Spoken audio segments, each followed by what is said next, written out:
ሰላም ጤና ይስጥልን ውድ የአሮማ ሚዲያ ቤተሰቦቻችን፣ የሰዓቱን ዜናዎች እንደሚከተለው እናቀርባለን። አብራችሁን ቆዩ።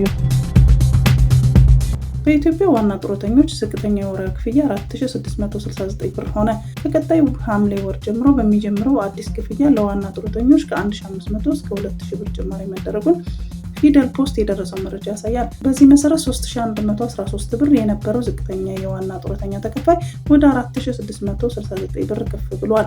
በኢትዮጵያ ዋና ተላላኪ የግል ጡረተኞች ተከፋይ ብዛት 20 ሺህ ብር ይጠጋል። ከእነዚህ ተከፋዮች መሃል 146,000፣ 136,000፣ 126,000 እና 106,000 የሚከፈላቸው አራት ከፍተኛ ጡረተኞች ተቀባዮች አሉ። ተተኪ ጡረተኞች የዋና ጡረተኞች ተከፋይ ግማሹን እንደሚያገኙ ይታወቃል።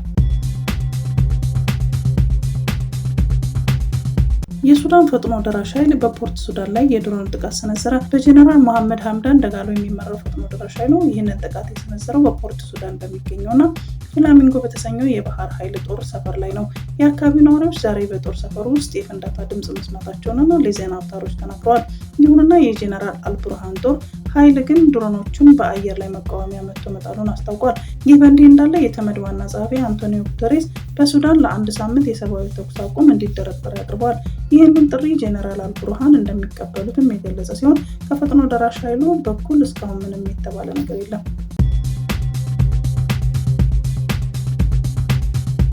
በጋዛና በእስራኤል መካከል ተኩስ አቁም ስምምነት ሊደርስ መሆኑን ትራምፕ ፍንጭ ሰጡ። በቀጣይ ሳምንት በጋዛና በእስራኤል መካከል ተኩስ አቁም ላይ እንደሚደርስ ትራምፕ ፍንጭ ሰጥተዋል። 104ኛ ቀኑን የያዘው አስከፊው የጋዛ ጦርነት ለብዙ ፍልስጤማውያን ሞትና ረሃብ መንስኤ መሆኑ ይታወቃል። የአሜሪካው ፕሬዚዳንት ዶናልድ ትራምፕ በጋዛ የተኩስ አቁም ስምምነት በሚቀጥለው ሳምንት ሊደርስ እንደሚችል ተናገሩ ሲሉ አልጀዚራ ዘግቧል። የዲዮት አህሮኖት ጋዜጠኛ በበኩሉ ትራምፕ በጋዛ ያለውን ጦርነት በፍጥነት ማቆም ይፈልጋሉ ብሏል።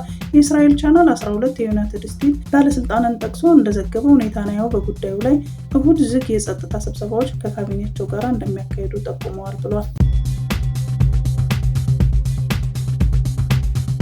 ጀርመን ንጹህ ኃይል የማመንጨት አዲስ ምዕራፍ እየከፈተች ነው። ጀርመን ንጹህ ኃይል የማመንጨት አዲስ ምዕራፍ እየከፈተች ነው። ሀገሪቱ ከአውቶባህን የፀሐይ ኃይል ለማመንጨት የሚያስችላትን ፕሮጀክት በመጀመር ጥቅም ላይ ያልዋሉ ቦታዎችን ወደ ኃይል ምንጭ እየቀየረች መሆኑ ተሰምቷል። ከ50,000 ኪሎ ሜትር በላይ ባለው የአውቶባህን ርዝመት ላይ በጎን በኩል ባሉ የድምፅ መከላከያ ግድግዳዎች ላይ የፀሐይ ፓኔሎችን በመትከል 4.2 ጊጋዋት የፀሐይ ኃይል ለማመንጨት ታቅዷል። ይህ ደግሞ በቢሊዮኖች የሚቆጠሩ ቤቶችን ለማብራት የሚያስችል እጅግ በጣም ብዙ ኃይል ነው ተብሎለታል። ይህ ብልህና በቀላሉ ሊሰፋ የሚችል ፈጠራ ነባር የመሰረተ ልማት አውታሮችን በመቀጠል ከፍተኛ ታዳሽ ኃይል እንዴት ማመንጨት እንደሚቻል ያሳያል ነው የተባለው። ይህ የጀርመን ተሞክሮ ሌሎች ሀገራትም ያልታሰቡ ቦታዎችን በመጠቀም ንጹህና ታዳሽ ኃይልን እንደሚያመነጩ ትልቅ ትምህርት ይሰጣል ተብሎለታል።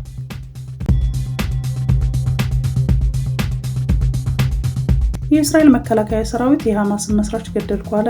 የእስራኤል መከላከያ ኃይል ከእስራኤል ደህንነት ኤጀንሲ ጋር በመተባበር ባደረገው የጋራ ዘመቻ ከሐማስ መስራቾች አንዱ መግደሉን አስታወቀ። የሐማስ ከፍተኛ ባለስልጣናትና ወታደራዊ አዛዦች በእስራኤል እየተገደሉ ባለበት ወቅት ይህ የቅርብ ጊዜው የሐማስ አመራር ላይ ያነጣጠረ ጥቃት ነው ተብሏል። አይዲኤፍ ባወጣው መግለጫ የተገደለው ግለሰብ የሐማስ ምስረታ ቁልፍ አካል እንደነበረና በትናንትናው ዕለት በተካሄደው ትክክለኛ ዘመቻ መገደሉን አረጋግጧል። ይሁን እንጂ የሟቹ መስራች ማንነትና ጥቃቱ የተፈጸመበት ዝርዝር ሁኔታ አልተገለጸም። ይህ ዘመቻ እስራኤል በሐማስ ላይ የምታደርገው ወታደራዊ ዘመቻ መጠናከሯን የሚያሳይ ሲሆን የሐማስን አመራርና ወታደራዊ መዋቅር የማፍረስ ዓላማ እንዳላት ተጠቁሟል። የሐማስ ምላሽ ምን እንደሚሆን በቅርበት የሚጠበቅ ሲሆን በክልሉ ያለው ውጥረት ሊያባብስ እንደሚችልም ስጋት መኖሩን ተገልጿል። ኢራን ከፊል የአየር ክልሏን ለዓለም አቀፍ በረራዎች ክፍት አደረገች። ኢራን ማዕከላዊና ምዕራባዊ የአየር ክልሎችን ለዓለም አቀፍ በረራዎች ክፍት ማድረጓን የሀገሪቱ የመንገድና ከተማ ልማት ሚኒስቴር አስታውቋል። እርምጃው የኢራን ሲቪል አቪዬሽን ድርጅትና የሚመለከታቸው ተቋማት የበረራዎችን ደህንነት ማረጋገጣቸውን ተከትሎ መወሰዱን የሚኒስትሩ ቃል አቀባይ ማጂድ አካባን እንደገለጹት ገልፍ ኒውስ ዘግቧል። ቃል አቀባዩ አክለውም ሀገሪቱ ከዚህ ቀደም የምስራቃዊ የአየር ክልሏን ለሀገር ውስጥ ለዓለም አቀፍና ተላላፊ በረራዎችን መክፈቷን አስታውሷል። እስራኤል በቴሄራንና በሌሎች አካባቢዎች ባደረሰችው ጥቃት ኢራን የአየር ክልሏን ዘግታ ቆይታ ነበር። ለ12 ቀናት የዘለቀው የሁለቱ ሀገራት ግጭት በተኩስ አቁም ጋብ ማለቱን ተከትሎ ሁለቱም ሀገራት የአየር ክልላቸውን በመክፈት ላይ ይገኛሉ። በጦርነቱ ምክንያት በርካታ ዓለም አቀፍ ክልሎች የመካከለኛው ምስራቅ ቀጠናን የአየር ክልል መጠቀም አቁመው እንደነበር ይታወሳል።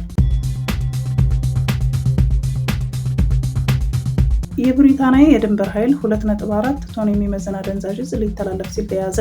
ዕፁ ወደ 100 ሚሊዮን ፓውንድ የሚጠጋ ዋጋ አለው። እጽዋቱ በሰኔ ወር መጀመሪያ ላይ በለንደን ጌትዌይ ወደብ ውስጥ ተገኝቷል። ዘኢንዲፔንደንት እንደዘገበው ኮኬን ከፓናማ በመጣ መርከብ ላይ ከኮንቴነሮች ስር ተደብቆ ነበር። በሞስኮ በተከሰተው የአውሮፕላን መከስከስ አደጋ 4 ሰዎች ሕይወታቸው አለፈ። በሩሲያ ሞስኮ አነስተኛ አውሮፕላን ተከስክሶ 4 ሰዎች ሕይወታቸው ማለፉን የሩሲያ ምርመራ ኮሚቴ አስታውቋል። ያክ-52 የተሰኘው አውሮፕላን በኮሎምና ከተማ አውራጃ ውስጥ ፓኖ በተባለ መንደር አቅራቢያ በሚገኘው ሜዳ ላይ መከስከሱ ተገልጿል። አብራሪው ከመነሳቱ በፊት ከአየር ትራፊክ ቁጥጥር ወይም ከኤርፖርት ባለስልጣናት ተገቢው ፍቃድ አለማግኘቱን የተገለጸው። አደጋው የተከሰተው አብራሪው በርሜል ሮል የተባለ አደገኛ የአየር ላይ ትርኢት ለመስራት እየሞከረ ባለበት ወቅት መሆኑን አናዶሉ ዘግቧል። የኢሎን መስክ ኒውራሊንክ የአይን ብርሃንን ለመመለስ ተስፋ ሰጪ ቺፕ ይፋ አደረገ።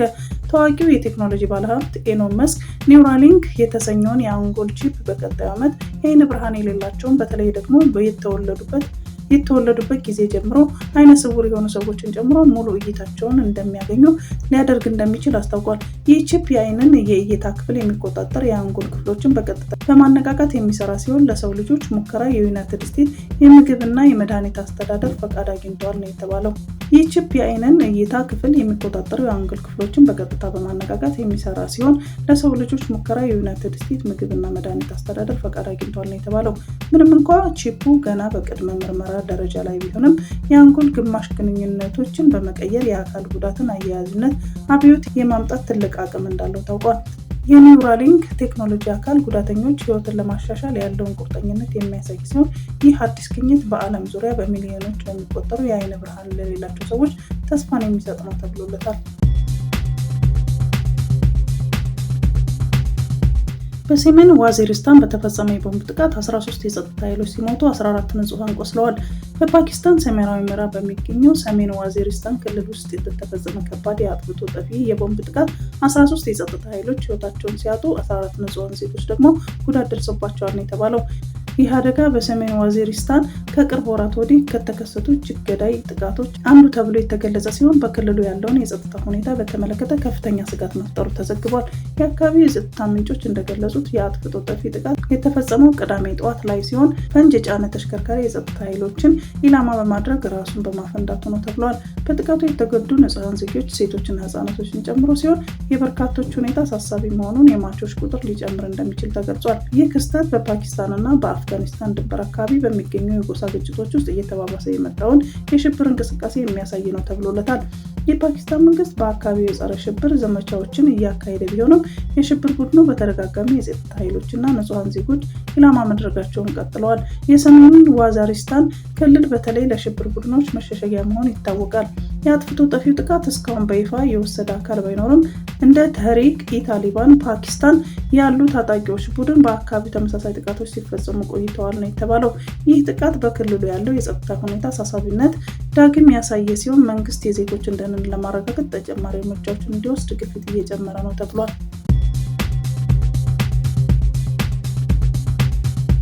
የእስራኤሉ ጠቅላይ ሚኒስትር ቤንያሚን ኔታንያሁ እስካሁን ድረስ በተኩስ አቁም ጥረቶች ዙሪያ ምንም አይነት ይፋዊ መግለጫ አልሰጡም፣ ዝምታን መርጠዋል። ባለፈው ሳምንት አስታራቂዎች ግጭቱን ለ60 ቀናት ለማቆም ከመጋረጃው በስተጀርባ ከአደራዳሪ ቡድኖች ጋር በየጊዜው እየተነጋገሩ መሆኑን ጠቅላይ ሚኒስትሩ ተናግረው ነበር።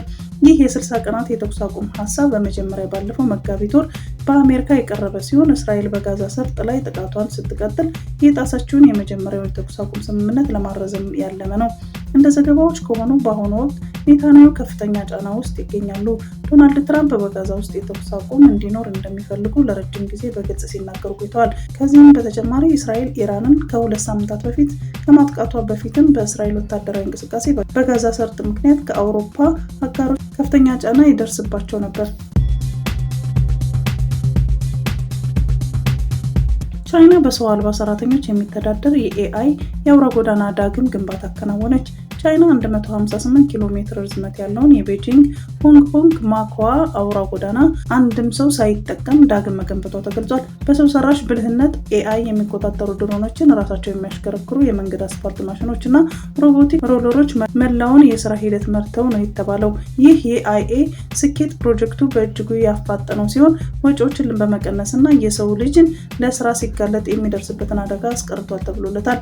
ይህ ስኬት የመንገድ ግንባታ ታሪክ ውስጥ ትልቅ ምዕራፍ ከመሆኑም በላይ ለወደፊት የመንገድ ግንባታዎች የስራ ማስኬጃ ዘዴን የሚያሳይ ፍኖተ ካርታ ሆኗል። በስራ ቦታ የሚታዩ የራስ ቁር የለበሱ ሰራተኞች ቁጥር እየቀነሰ ብልህ ማሽኖች ግን እየበዙ ይሄዳሉ ማለት ነው የተባለው።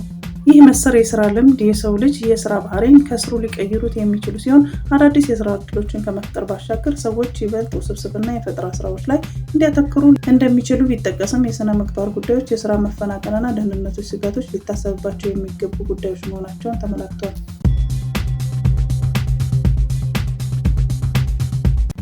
በሚቀጥሉት 40 ወራት ውስጥ አፍሪካ የአፈር ማዳበሪያ ከውጭ ማስገባት ታቆማለች አሉ ናይጄሪያዊው ባለሀብት አሊ ዳንጎቴ።